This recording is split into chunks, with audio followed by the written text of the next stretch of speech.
Hey guys, welcome to the channel. It's Jack with Stronghold Strength and Conditioning. And today, I've got my top 5 pain-free knee exercises for you. But before we get into that, make sure you take a moment and hit that subscribe button so that you don't miss out on future content like this. Every Thursday, I'm putting out videos showing you how to resolve aches and pains, prevent injuries, and overall optimize your performance as a human and an athlete. Doesn't get much cooler than that, so go ahead and click it. Ready? Here we go.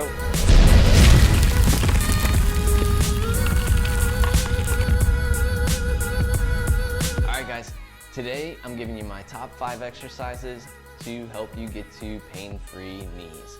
And it's important to understand first off that the knee pain that you have is often the product of a faulty system overall. So we usually either have something going wrong or off in the foot and ankle, or there's something off at the hip itself.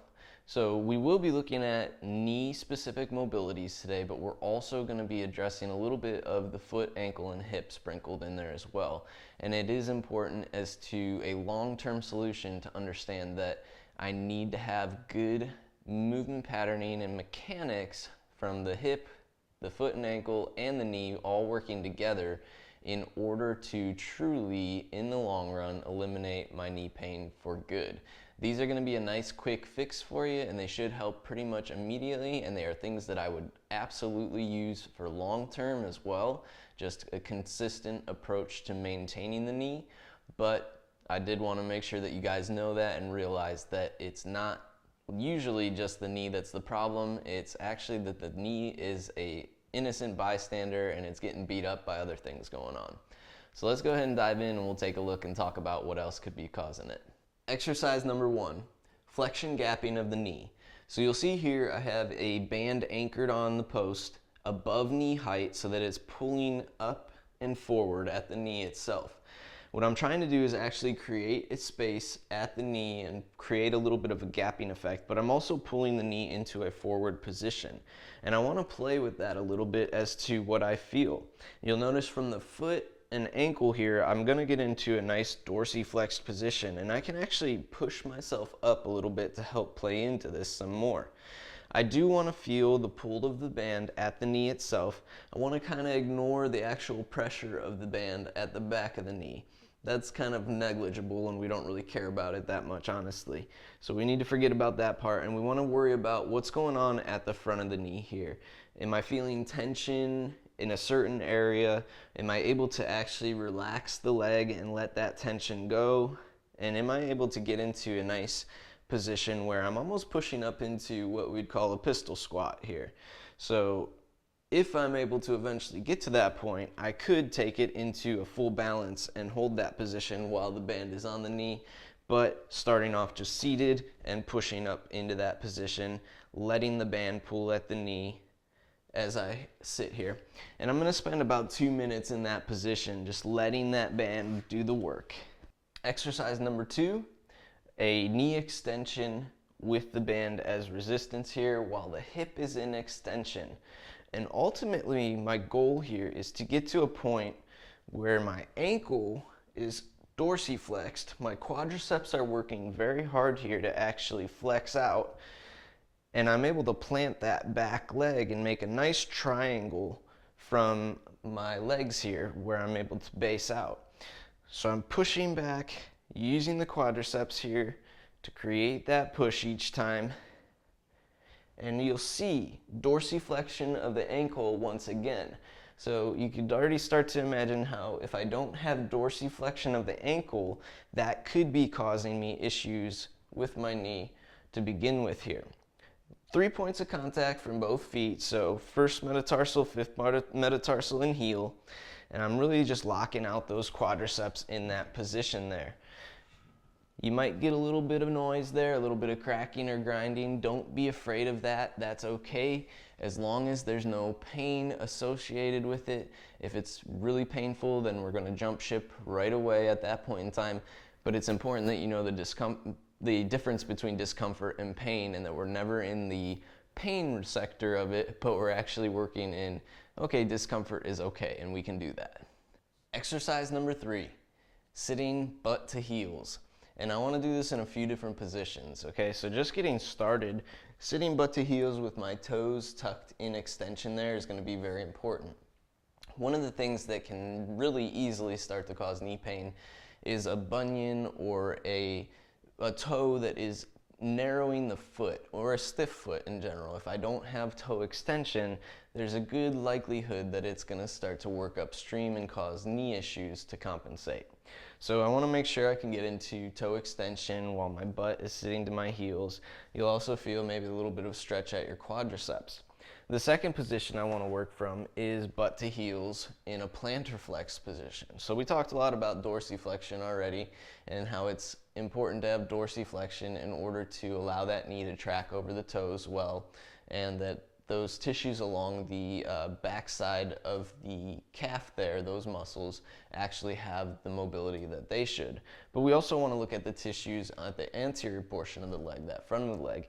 And a lot of us are unable to sit in this position comfortably, when really this is a position that we should have access to fairly comfortably and fairly regularly. We should be able to get into it.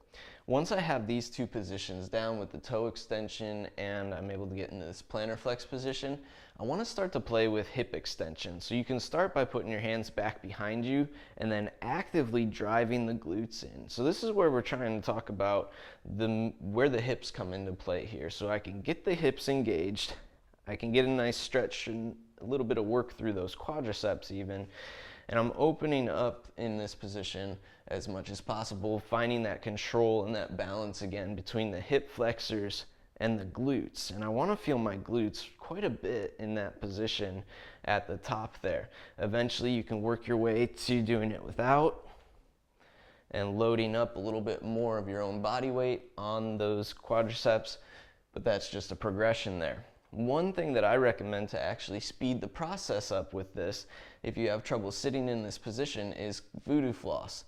It's a nice, cheap mobility tool that you can get about 25 bucks for 2 wraps, and it will absolutely help you in this process, especially sitting like this quite a bit, because what I can do is wrap that knee from just below the knee, over the knee itself, into those lower quadriceps. And it's going to address, first of all, some flexion gapping like we did in our very first exercise here, but it's also going to do a little bit of blood flow restriction and self-myofascial release. So we'll get a little bit better sliding of the surfaces underneath the skin there. The nerves will glide better, the tendons, that's all going to glide a little bit better under there using that self-myofascial release. And then the extra blood flow that we get when we release that band, if there is any tissue damage, that's going to help repair that. So it's quite multifaceted, and I like to use it in positions like this where I'm getting into deep flexion of the leg and really challenging that position at the knee specifically. So that'll really help speed your process. But of course you can also do it just like I'm doing right now and do it consistently, and you'll still see progress. It just might take a little bit longer. Exercise number 4, a 90-90 sit with a toe splay.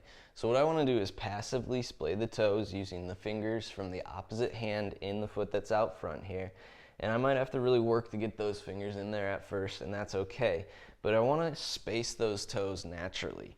What I have here is 90 degrees at the front knee, 90 degrees at the back knee, and I'm working hip external and internal rotation both at the same time. Now some of you might cringe just thinking about getting into this position, but it would be highly valuable to you in the long run to be able to access this. So we're working, like I said, not just the foot and ankle mechanics here, but also the hips. And although it may not look like I'm doing much for the knees here specifically, those tissues that pull at the inner knee, we're working that right here, opening up that internal rotation, and those tissues along the outside of the knee need to have some length to them, and we need to be able to actually open up those hips in those positions of internal and external rotation. If you don't have access to those, you're really breaking down the system of the leg and definitely putting yourself at risk with those knees specifically. Specifically, external rotation becomes a little more important in things like squatting. That one we really want to look at because we need to be able to externally rotate the hip to create what's called torsion through the leg. So torsion comes from the torque at the hip, which is the musculature trying to rotate that hip externally. By rotating the knees, it would feel like they were opening. And then the foot having friction against the floor, a good contact with the floor. And this is where our knee often gets beat up. If we don't have the ability to create that torque, that causes less stability through the system of the leg because we don't get the torsion. Or if I don't have good contact at the foot because I don't have a mobile foot and my ankle always wants to roll, or I just can't access a good contact to the ground, then that is also going to limit the amount of torsion that I can actually generate through the leg. Torsion equals stability, and if we can't create that stability, then our knee is going to suffer in that case. So that's why this position becomes a very important one overall. We're working both the foot and the hip at the same time. Now, once I do a passive splay on those toes, I can also try an active splay. So you can see I'm trying to open up my toes all on their own here, see if I can get some space between them just by using the intrinsic muscles of the foot as well, which become pretty important in the long run. And last but not least, exercise number 5, the couch stretch. So what I'm going to be doing here is taking both feet against a wall or a box or literally the couch, and I'm going to take one of those knees and drop it directly in the corner where the wall meets the floor. From the other leg, I want to swing that one out front and work it to the point where my hands are in line with my foot. Now this is considered a level 1 position of the couch stretch here. We're not going anywhere as far as the vertical height here, and it might be hard enough just to get your foot out front for some of you. That's perfectly okay. Just know that this is a gold standard position for me, and if you want to have healthy knees in the long run, then ultimately we need to get you higher up here. Okay, so if you're tight in this position, what I want you to do is start by flexing the glutes for about 5 to 10 seconds, as tight as you can, and then releasing. And then same thing, flex 5 to 10 seconds and release. If you feel like that opens up a little bit, you could take something, and level 2 would be placing maybe like a yoga block or a small step in front of you that you could go a little bit more vertical on. Eventually, our ultimate goal is to get that butt to the heel against the wall, pinned in between there. Once again, you'll notice plantar flexion at the ankle, but we're also talking about hip mechanics here. So I need to be able to access the engagement of the glutes when my hip is in full extension here. And a lot of us have lost the ability to access full extension of the hip, which causes problems down at the knee because our muscle, the rectus femoris, actually doubles as a hip flexor and a knee extensor. So when those are shortened up, that can cause tension-related problems through the knee, specifically patellar tendonitis, that kind of stuff where it's tension directly through the patella itself. So I'm flexing the glutes 5 to 10 seconds on and releasing and just repeating that. Gold standard position, get vertical here. You could ask some of my clients, I will push this one time and time again. They've started in bad positions and now they can actually access butt to heel when they might not have thought they could have in the prior times. So it can be done. It might not feel like it today, but I do encourage you guys to really push forward and try and get into this position overall. All right, and there you guys have it. My top 5 exercises to help you get to pain-free knees so you can do cool stuff like this maybe. And if you guys want a fuller mobility approach and you just want to dive into this stuff a little bit more, go ahead and take a moment to drop by the description and grab 7 days of free mobility training that I already have programmed out for you here. I call it my 7-day mobility training challenge, and it's pretty much just a systematic approach that you want to take to look at improving your overall mobility and just preventing aches and pains and injuries in the long run. So take advantage of that. Share this with a friend who has knee pain, and if you like this video, make sure you let me know by clicking that big thumbs up down below. If you have any questions about the stuff that we talked about today, make sure you drop those down below in the comments as well so that I can answer those for you. I'd love to talk with you guys about what you're struggling with and how I can help you in that way. And last but not least, if you guys have not subscribed already, make sure you take a moment and click that button so that you don't miss out on future content like this. Every Thursday, we're talking about resolving aches and pains, preventing injuries, and overall optimizing your performance as a human and an athlete. Welcome to the Stronghold Army. I'll see you guys next week.